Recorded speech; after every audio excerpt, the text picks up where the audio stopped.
Subscribe करें गुरुजी world और bell icon को प्रेस करें सबसे पहले सिलेक्शन के लिए। हेलो दोस्तों, स्वागत है आपका गुरुजी वर्ल्ड एग्जाम स्टडी प्लेटफॉर्म में। आज के इस वीडियो में दोस्तों मैं आपके लिए लेकर आई हूं जनरल साइंस के मोस्ट इंपॉर्टेंट 75 प्रश्नों का संग्रह, जो कि आपकी आने वाली सभी परीक्षाओं के लिए काफ़ी इंपॉर्टेंट है। इस वीडियो में लास्ट तक बने रहिएगा दोस्तों। सभी प्रश्न मोस्ट इंपॉर्टेंट और सिलेक्टेड लिए गए हैं आपके लिए। पहला प्रश्न हम लोग देखेंगे। पहला प्रश्न है, कार्बन का शुद्ध रूप क्या है। मोस्ट इंपॉर्टेंट प्रश्न है दोस्तों, कई बार एग्जाम में आया हुआ है। बात करें कार्बन के शुद्ध रूप की, ऑप्शन दिया हुआ है हीरा, ग्रेफाइट, चारकोल या फिर फुलेरिन। राइट आंसर दोस्तों यहाँ पर जाएगा हीरे के साथ। कार्बन का सबसे शुद्ध रूप जो है ये हीरा माना जाता है। ये आंसर आपका यहाँ पर राइट हो जाएगा। अगला प्रश्न देखिए दोस्तों, जीवाणुओं एवं पौधों की कोशिका भित्ति किसकी बनी होती है। काफ़ी महत्वपूर्ण प्रश्न है दोस्तों। जीवाणु और पौधों में जो कोशिका भित्ति पाई जाती है ये किसकी बनी होती है। सेल्यूलोज, माल्टोज, लैक्टोज या फिर क्रोड इलेक्ट्रॉन। राइट आंसर दोस्तों यहाँ पर चला जाएगा सेल्यूलोज। जीवाणुओं और पौधों की जो कोशिका भित्ति होती है ये सेल्यूलोज की बनी होती है। अगला प्रश्न देखिए दोस्तों। अगला प्रश्न है, कार्बोहाइड्रेट का जल अपघटन में उनके व्यवहार के आधार पर किन वर्गों में वर्गीकृत किया गया है। मोस्ट इंपॉर्टेंट प्रश्न है दोस्तों। अगर बात करें कार्बोहाइड्रेट को जल अपघटन में उनके व्यवहार के आधार पर कितने वर्गों में बांटा गया है, तो दोस्तों 3 वर्गों में बांटा गया है। पहला है आपका मोनोसैकेराइड, दूसरा है आपका ओलिगोसैकेराइड और तीसरा है आपका पॉलीसैकेराइड। यानी कि ये तीनों ही सही हो जाएगा और हमारा राइट आंसर यहाँ पे डी के साथ चला जाएगा। तो दोस्तों यहाँ पर डी आंसर आपका बिल्कुल सही हो जाएगा। अगला प्रश्न देखेंगे, स्टार्च किसमें प्रचुर मात्रा में मिलता है। स्टार्च की बात करें तो दोस्तों ऑप्शन दिया हुआ है दाल, जड़, कंद, कुछ सब्जियों में या फिर उपरोक्त सभी। तो दोस्तों राइट आंसर यहाँ पर डी के साथ चला जाएगा। स्टार्च जो है ये इन सभी में प्रचुर मात्रा में पाया जाता है। अगला प्रश्न देखेंगे दोस्तों, एसिलन अभिक्रिया से प्राप्त उत्पादों को कहते हैं। तो दोस्तों एसिलन एक प्रकार की अभिक्रिया होती है, उससे प्राप्त उत्पादों को क्या कहा जाता है। एमाइड, यूरिडिन, एडेनोसिन या फिर ग्वानोसिन। राइट आंसर दोस्तों यहाँ पर चला जाएगा एमाइड। एसिलिन अभिक्रिया से प्राप्त उत्पादों को एमाइड के नाम से जाना जाता है। ये आंसर आपका यहाँ पर राइट हो जाएगा। नेक्स्ट देखिए दोस्तों, मोस्ट इंपॉर्टेंट है, दुग्ध में पाई जाने वाली शर्करा को क्या कहते हैं। दोस्तों दूध में जो शर्करा पाई जाती है उसको किस नाम से जाना जाता है। सही उत्तर की बात करें तो दोस्तों दूध में पाई जाने वाली शर्करा को हम लोग लैक्टोज के नाम से जानते हैं। बी आंसर राइट हो जाएगा। अगला प्रश्न देखिए दोस्तों। अगला प्रश्न है, मेथनॉल एक रंगहीन द्रव है जिसका क्वथनांक कितना होता है। दोस्तों मेथनॉल जो होता है एक द्रव होता है रंगहीन, और इसका क्वथनांक की बात करें तो दोस्तों 337 केल्विन इसका क्वथनांक होता है। बी आंसर आपका यहाँ पर राइट हो जाएगा। अगला प्रश्न देखिए दोस्तों, अमोनी अपघटन अभिक्रिया कितने ताप पर सीलबंद नालिका में कराते हैं। मोस्ट इंपॉर्टेंट प्रश्न है दोस्तों। अमोनी अपघटन अभिक्रिया जो है दोस्तों इसको 373 केल्विन ताप पर सीलबंद नालिका में कराया जाता है। सी आंसर आपका यहाँ पर राइट होगा। अगला प्रश्न देखेंगे दोस्तों। अगला प्रश्न है हमारा, किस संश्लेषित यौगिक का उपयोग दंत चिकित्सा में निश्चेतक के रूप में किया जाता है। मोस्ट इंपॉर्टेंट प्रश्न है दोस्तों। दंत चिकित्सा में निश्चेतक के रूप में किस यौगिक का प्रयोग करते हैं। राइट आंसर दोस्तों यहाँ पर जाएगा बी के साथ, नोवोकन का प्रयोग करते हैं। बी आंसर आपका यहाँ पर राइट हो जाएगा। अगला प्रश्न देखिए दोस्तों। अगला प्रश्न है, जब दो भिन्न भिन्न एल्डिहाइड या कीटोन के मध्य एल्डोल संघनन होता है तो उसे कहते हैं। तो दोस्तों बात करें एल्डोल संघनन की, तो यह आपका कार्बनिक रसायन विज्ञान में एक संक्षेपण की प्रतिक्रिया होती है, और जब दो भिन्न भिन्न एल्डिहाइड या कीटोन के मध्य एल्डोल संघनन होता है तो उसको क्रॉस एल्डोल संघनन के नाम से जाना जाता है। सी आंसर राइट हो जाएगा आपका यहाँ पर। अगला प्रश्न देखिए दोस्तों, प्राकृतिक रबड़ किसका बहुलक है। काफ़ी इंपॉर्टेंट प्रश्न है दोस्तों, कई बार एग्जाम में आ चुका है। प्राकृतिक रबड़ की बात करें, ऑप्शन दिया हुआ है आइसोप्रीन, स्टायरीन, ब्यूटाइन या फिर एथिलीन। ये किसका बहुलक है दोस्तों। राइट आंसर जाएगा आइसोप्रीन। प्राकृतिक रबड़ जो होता है ये आपका आइसोप्रीन का बहुलक है। अगला प्रश्न देखेंगे दोस्तों, कार्बनिक रसायन में कार्बोनिल यौगिक का अत्यधिक महत्व है, ये किसके संघटक होते हैं। तो दोस्तों बात करें कार्बोनिल यौगिक का, ये किसके संघटक होते हैं। वस्त्रों, सुगंधों, प्लास्टिक तथा औषधि में या फिर उपरोक्त सभी। राइट आंसर दोस्तों डी के साथ जाएगा, ये इन सभी के संघटक होते हैं। अगला प्रश्न देखेंगे दोस्तों। अगला प्रश्न है प्राकृतिक रबर कितने तापमान पर नरम हो जाता है। मोस्ट इंपॉर्टेंट प्रश्न है दोस्तों। प्राकृतिक रबर की बात करें तो ये आपका 335 केल्विन या फिर इससे अधिक तापमान पर नरम हो जाता है। बी आंसर आपका यहाँ पर राइट होगा। अगले प्रश्न की ओर बढ़ेंगे दोस्तों। एथेनॉल के सेवन का प्रभाव मानव के किस अंग पर विपरीत रूप में पड़ता है। मोस्ट इंपॉर्टेंट दोस्तों, एथेनॉल के सेवन से मानव के शरीर का कौन सा अंग प्रभावित होता है दोस्तों। नेत्र, कान, केंद्रीय तंत्रिका तंत्र या फिर हाथ।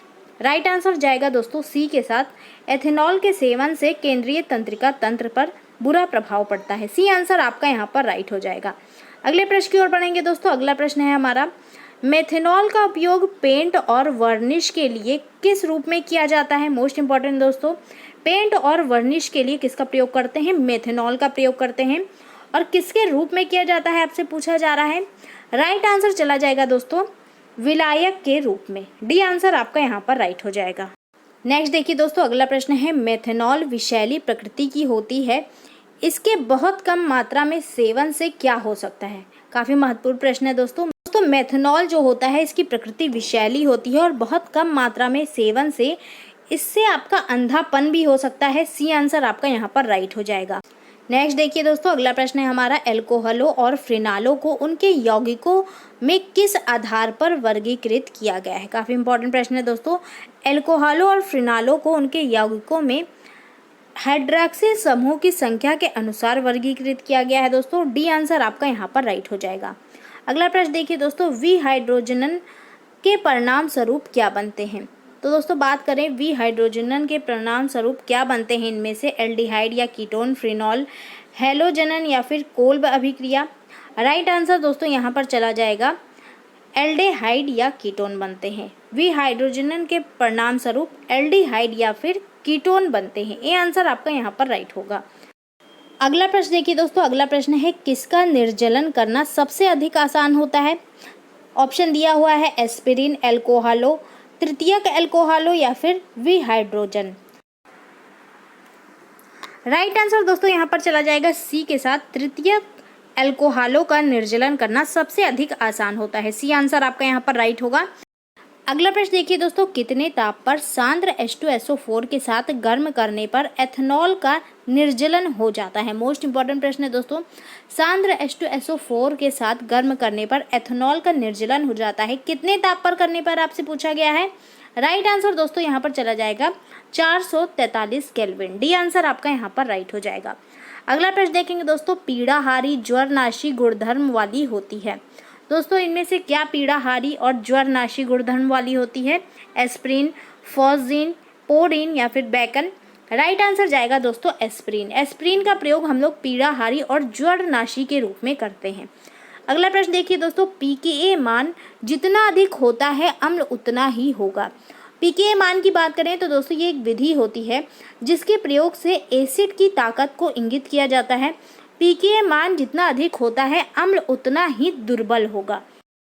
बी आंसर दोस्तों यहाँ पर राइट हो जाएगा। अगला प्रश्न हम लोग देखेंगे, विश्व में फिनॉल का अधिकतर उत्पादन किससे किया जाता है। तो दोस्तों फिनॉल का अधिकतर उत्पादन किससे होता है, इनमें से राइट आंसर चला जाएगा क्यूमीन। क्यूमीन से फिनॉल का अधिकतर उत्पादन होता है। नेक्स्ट देखिए दोस्तों, अगला प्रश्न हमारा, ग्रीनियर अभिकर्मक की मेथेनॉल से अभिक्रिया से प्राप्त होती है। दोस्तों बात करें ग्रीनियर अभिकर्मक की मेथेनॉल से अभिक्रिया से क्या प्राप्त होता है। राइट आंसर हो जाएगा दोस्तों प्राथमिक एल्कोहल। ए आंसर आपका यहाँ पर राइट होगा। अगला प्रश्न देखिए दोस्तों, अगला प्रश्न है, सोडियम लवण के अम्लन से प्राप्त होती है। सोडियम लवण के अम्लन से क्या प्राप्त होता है दोस्तों। क्रेब्स चक्र, शकु, एक्वस चैम्बर या फिर फ्रीनॉल। राइट आंसर दोस्तों चला जाएगा फ्रीनॉल के साथ। सोडियम लवण के अम्लन से फ्रीनॉल प्राप्त होता है। अगला प्रश्न देखिए दोस्तों, संकीर्ण स्पेक्ट्रम प्रति जीवाणु का उदाहरण कौन सा है। मोस्ट इंपॉर्टेंट दोस्तों, संकीर्ण स्पेक्ट्रम प्रति जीवाणु यानी कि एंटीबायोटिक्स का उदाहरण इनमें से कौन सा है।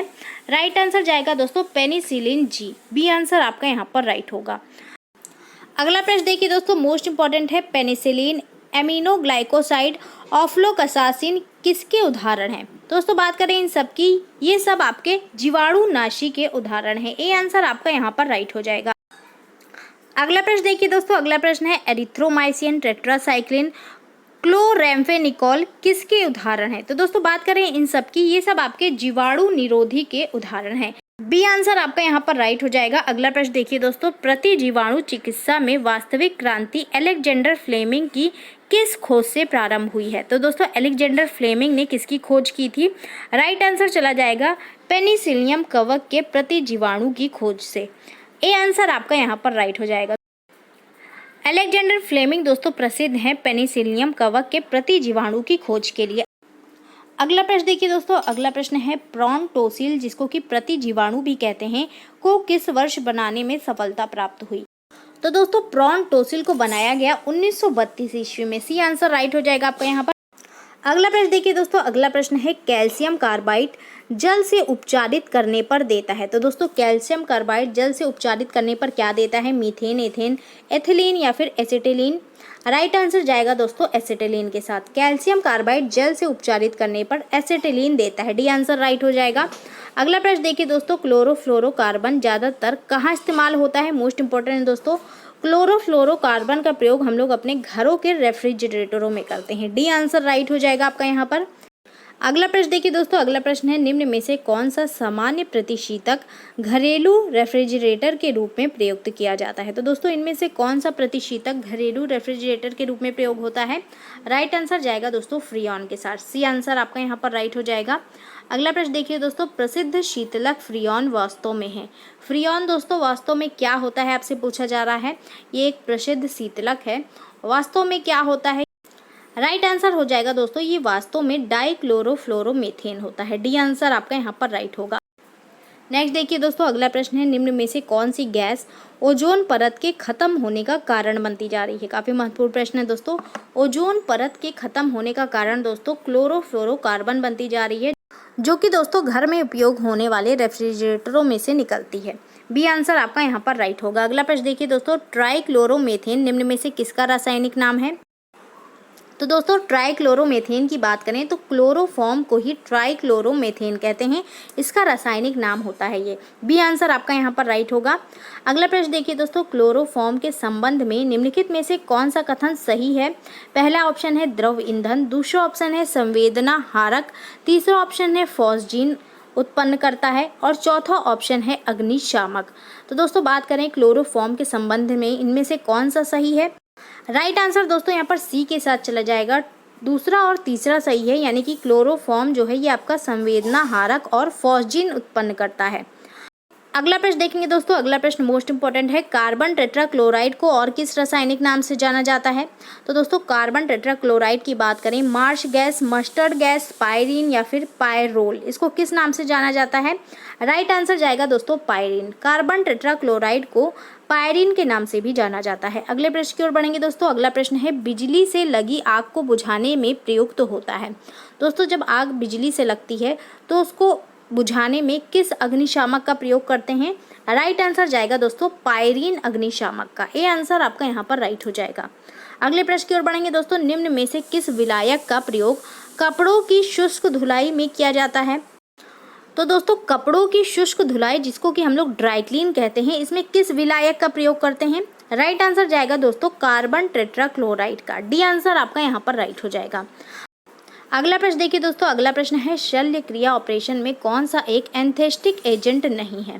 दोस्तों इनमें से कौन सा शल्य क्रिया ऑपरेशन का एक एंथेस्टिक एजेंट नहीं है? नाइट्रस ऑक्साइड, एसीटोन, क्लोरोफॉर्म या फिर ईथर। राइट आंसर दोस्तों यहाँ पर चला जाएगा एसीटोन के साथ। बी आंसर आपका यहाँ पर राइट हो जाएगा। अगला प्रश्न देखिए दोस्तों, अगला प्रश्न है, अल्कोहल में अवयवी तत्व है। तो दोस्तों अल्कोहल में कौन से अवयवी तत्व होते हैं? राइट आंसर चला जाएगा बी के साथ, CH और O इसमें अवयवी तत्व होते हैं। अगला प्रश्न देखिए, निम्नलिखित में से किसको वुड स्प्रिट भी कहा जाता है? मोस्ट इंपॉर्टेंट प्रश्न है दोस्तों, वुड स्प्रिट इनमें से किसको कहा जाता है? Methyl alcohol, ethyl alcohol, ethylene glycol या फिर ग्लिसरॉल। राइट आंसर दोस्तों ए के साथ जाएगा, मेथिल अल्कोहल को वुड स्प्रिट भी कहा जाता है। अगले प्रश्न की ओर बढ़ेंगे दोस्तों, अगला प्रश्न है हमारा, मिथाइल अल्कोहल का रासायनिक सूत्र है। मोस्ट इंपॉर्टेंट दोस्तों, रासायनिक सूत्र से रिलेटेड प्रश्न आते हैं आपके एग्जाम में। मिथाइल अल्कोहल की बात करें तो इसका रासायनिक सूत्र दोस्तों CH3OH है। ए आंसर आपका यहाँ पर राइट हो जाएगा। अगले प्रश्न की ओर बढ़ेंगे दोस्तों, एंटीफ्रीज एक मिश्रण है। एंटीफ्रीज दोस्तों किसका मिश्रण होता है? सही उत्तर की बात करें तो दोस्तों ये आपका मिथाइल अल्कोहल और जल का मिश्रण होता है। सी आंसर आपका यहाँ पर राइट हो जाएगा। अगले प्रश्न की ओर बढ़ेंगे दोस्तों। अगला प्रश्न है जल में विलय है, तो दोस्तों इनमें से क्या जल में विलय है? Ethyl alcohol, chloroform, carbon dioxide या फिर कार्बन टेट्राक्लोराइड। राइट आंसर दोस्तों यहाँ पर चला जाएगा ए के साथ। इथाइल अल्कोहल जो है ये आपका जल में विलय है। नेक्स्ट देखिए दोस्तों, शराब में उपस्थित रहता है। शराब में दोस्तों क्या उपस्थित रहता है? Ethyl alcohol, methyl alcohol, acetic acid या फिर क्लोरोफॉर्म। राइट आंसर दोस्तों चला जाएगा शराब में आपका इथाइल अल्कोहल होता है। ए आंसर आपका यहाँ पर राइट हो जाएगा। अगला प्रश्न देखिए दोस्तों, अल्कोहलिक पेयों में होता है, तो दोस्तों जितने भी अल्कोहलिक पेय पदार्थ होते हैं उनमें क्या पाया जाता है? उसमें दोस्तों आपका इथाइल अल्कोहल पाया जाता है। सी आंसर आपका यहाँ पर राइट हो जाएगा। अगले प्रश्न की ओर बढ़ेंगे दोस्तों। अगला प्रश्न है हमारा, अन्य अल्कोहल के नाम से भी जाना जाता है। तो अन्य अल्कोहल के नाम से दोस्तों कौन जाना जाता है? सही आंसर की बात करें तो दोस्तों इथाइल अल्कोहल को ही अन्य अल्कोहल के नाम से जानते हैं। बी आंसर राइट होगा आपका यहाँ पर। नेक्स्ट देखिए दोस्तों, अधिक मात्रा में इथाइल अल्कोहल का सेवन करने से बुरा प्रभाव पड़ता है। तो दोस्तों अधिक मात्रा में जब इथाइल अल्कोहल का लोग सेवन करते हैं तो इससे किस पर बुरा प्रभाव पड़ेगा? किडनी पर, लीवर पर, हृदय पर या फिर आंत पर। राइट आंसर जाएगा दोस्तों इससे लीवर पर बुरा प्रभाव पड़ता है। बी आंसर आपका यहाँ पर राइट हो जाएगा। अगला प्रश्न देखिए दोस्तों, उन शराब त्रासदियों में जिनके परिणाम स्वरूप अंधता आती है हानिकारक पदार्थ है। तो दोस्तों ऐसी शराब जिसको पीने से अंधता हो जाती है उसमें कौन सा हानिकारक पदार्थ उपयोग किया जाता है? राइट आंसर हो जाएगा दोस्तों मिथाइल अल्कोहल का। मिथाइल अल्कोहल को पीने से अंधता हो जाती है। बी आंसर राइट हो जाएगा आपका यहाँ पर।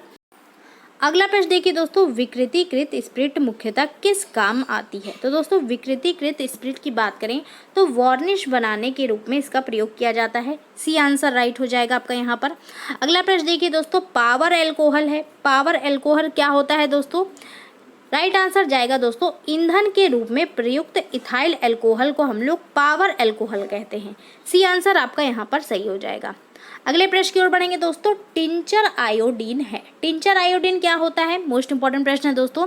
सही उत्तर की बात करें तो दोस्तों आयोडीन का अल्कोहलिक विलयन को हम लोग टिंचर आयोडीन के नाम से जानते हैं। डी आंसर राइट हो जाएगा आपका यहाँ पर। नेक्स्ट देखिए दोस्तों, अगला प्रश्न है विकृतीकृत अल्कोहल है। विकृतीकृत अल्कोहल दोस्तों क्या है? पीने के लिए ठीक नहीं क्योंकि इसमें विषैले पदार्थ होते हैं। विकृतीकृत अल्कोहल में विषैले पदार्थ होते हैं जो कि पीने के लिए ठीक नहीं होता है। बी आंसर राइट हो जाएगा। अगला प्रश्न देखिए दोस्तों, किण्वन कैसी अभिक्रिया है? किण्वन अभिक्रिया की बात करें तो दोस्तों ये एक प्रकार की ऊष्माक्षेपी अभिक्रिया है। मोस्ट इंपॉर्टेंट दोस्तों बी आंसर राइट होगा आपका यहाँ पर। अगले प्रश्न की ओर बढ़ेंगे दोस्तों, किण्वन की क्रिया में कौन सी गैस निकलती है? तो दोस्तों जब किण्वन की क्रिया होती है तो इसमें से आपका कार्बन डाइऑक्साइड गैस निकलती है। ए आंसर राइट हो जाएगा आपका यहाँ पर। अगले प्रश्न की ओर बढ़ेंगे दोस्तों, आइसोटोन होते हैं। मोस्ट इंपॉर्टेंट है दोस्तों, आइसोटोन क्या होते हैं? समान संख्या वाले प्रोटॉन, समान संख्या वाले न्यूट्रॉन, समान संख्या वाले न्यूक्लियॉन या फिर इनमें से कोई नहीं। राइट आंसर दोस्तों जाएगा आइसोटोन आपके समान संख्या वाले न्यूट्रॉन होते हैं। बी आंसर राइट हो जाएगा। अगला प्रश्न देखिए दोस्तों, C2H5OH निम्नलिखित में से किसका रासायनिक सूत्र है? तो दोस्तों C2H5OH की बात करें तो ये आपका इथाइल अल्कोहल का रासायनिक सूत्र होता है। मोस्ट इंपॉर्टेंट है ये। ए आंसर राइट हो जाएगा आपका यहाँ पर। अगला प्रश्न देखिए दोस्तों, बायोडीजल के उत्पादन में निम्न में से कौन सी प्रक्रिया अपनाई जाती है? बायोडीजल के उत्पादन की बात करें तो दोस्तों इसमें ट्रांस एस्टरिफिकेशन की प्रक्रिया अपनाई जाती है। सी आंसर राइट होगा आपका यहाँ पर। अगला प्रश्न देखिए दोस्तों, फॉर्मिक अम्ल किसके द्वारा उत्पादित किया जाता है? मोस्ट इंपॉर्टेंट दोस्तों, फॉर्मिक अम्ल इनमें से किसके द्वारा उत्पादित होता है? दीमक, तिलचट्टा, लाल चींटी या फिर मच्छर।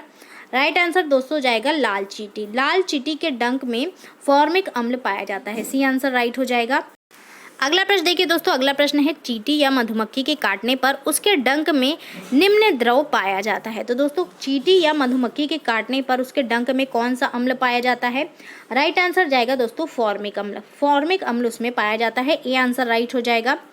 अगले प्रश्न की ओर बढ़ेंगे दोस्तों, निम्न में से कौन सा अम्ल सिरके में उपस्थित होता है? मोस्ट इंपॉर्टेंट दोस्तों, सिरके में कौन सा अम्ल पाया जाता है? इनमें से हाइड्रोक्लोरिक अम्ल, साइट्रिक अम्ल, सिट्रिक अम्ल या फिर एसिटिक अम्ल। राइट आंसर जाएगा दोस्तों सिरके में एसिटिक अम्ल पाया जाता है। डी आंसर राइट हो जाएगा। अगला प्रश्न देखिए दोस्तों, शीरा अति उत्तम कच्चा माल है। तो दोस्तों शीरा अति उत्तम कच्चा माल किसके लिए है? सही उत्तर की बात करें तो दोस्तों एसिटिक अम्ल के लिए है। ए आंसर आपका यहाँ पर राइट हो जाएगा। अगले प्रश्न की ओर बढ़ेंगे दोस्तों। टमाटर सॉस में पाया जाता है, टमाटर सॉस या फिर टमाटो सॉस में दोस्तों क्या पाया जाता है? कौन सा अम्ल? साइट्रिक अम्ल, ऑक्जेलिक अम्ल, लैक्टिक अम्ल या फिर एसिटिक अम्ल? राइट आंसर दोस्तों यहाँ पर चला जाएगा टमाटो सॉस में आपका साइट्रिक अम्ल पाया जाता है। ए आंसर राइट हो जाएगा आपका यहाँ पर। अगले प्रश्न की ओर बढ़ेंगे दोस्तों। अगला प्रश्न है हमारा, हाइड्रोजन के रेडियो सक्रिय समस्थानिक होते हैं। दोस्तों हाइड्रोजन का रेडियो सक्रिय समस्थानिक इनमें से क्या है? सही उत्तर की बात करें तो दोस्तों ट्राइटियम जो है यह आपका हाइड्रोजन का रेडियो सक्रिय समस्थानिक है। डी आंसर राइट हो जाएगा आपका यहाँ पर। नेक्स्ट देखिए दोस्तों, अगला प्रश्न है हमारा 8O16, 8O17 तथा 8O18 को क्या कहते हैं? 8 होगा दोस्तों यहाँ पर भी। तो दोस्तों इनको क्या कहा जाता है? समस्थानिक, समघटक, समदाबी या फिर सम न्यूट्रॉनिक? राइट आंसर जाएगा दोस्तों इसको समस्थानिक कहते हैं। दोस्तों समस्थानिक वे होते हैं जिनकी परमाणु संख्या समान होती है लेकिन परमाणु भार भिन्न भिन्न होते हैं। तो दोस्तों यहाँ पर परमाणु संख्या समान है लेकिन परमाणु भार भिन्न भिन्न है, इसीलिए आपका समस्थानिक है। ए आंसर आपका यहाँ पर राइट हो जाएगा। अगले प्रश्न की ओर बढ़ेंगे दोस्तों। अगला प्रश्न है हमारा, पोलोनियम में समस्थानिकों की संख्या है। पोलोनियम की बात करें तो दोस्तों पोलोनियम में सबसे अधिक समस्थानिक होते हैं। अगर बात करें कितनी संख्या है इनकी तो 27 है। डी आंसर राइट हो जाएगा आपका यहाँ पर। अगला प्रश्न देखिए दोस्तों, मोस्ट इंपॉर्टेंट है, चट्टानों की आयु ज्ञात करने के लिए रेडियो एक्टिव आयु अंकन में किस समस्थानिक का उपयोग किया जाता है? दोस्तों चट्टानों की आयु को ज्ञात करने के लिए रेडियो एक्टिव आयु अंकन में यूरेनियम का उपयोग करते हैं। ए आंसर आपका यहाँ पर राइट हो जाएगा। अगला प्रश्न देखिए दोस्तों, CO60 या फिर कोबाल्ट 60 कहते हैं इसको, का प्रयोग आमतौर पर विकिरण चिकित्सा तथा कैंसर जैसे रोगों में होता है क्योंकि यह उत्सर्जित करता है। तो दोस्तों कोबाल्ट 60 का प्रयोग करते हैं विकिरण चिकित्सा तथा कैंसर की चिकित्सा के लिए क्योंकि दोस्तों ये आपका गामा किरण उत्सर्जित करता है। सी आंसर राइट हो जाएगा आपका यहाँ पर। अगला प्रश्न देखेंगे दोस्तों, कार्बन टेट्राक्लोराइड के उद्भासन से मनुष्यों को क्या हो जाता है? तो दोस्तों बात करें कार्बन टेट्राक्लोराइड के उद्भासन से मनुष्यों को क्या हो जाता है? पेट दर्द, यकृत का कैंसर, त्वचा संबंधी रोग या फिर विचलन? राइट आंसर जाएगा दोस्तों यकृत का कैंसर हो जाता है। बी आंसर राइट होगा। अगला प्रश्न देखिए दोस्तों, बेकिंग सोडा जिसको कि खाने वाला सोडा कहते हैं का रासायनिक नाम है।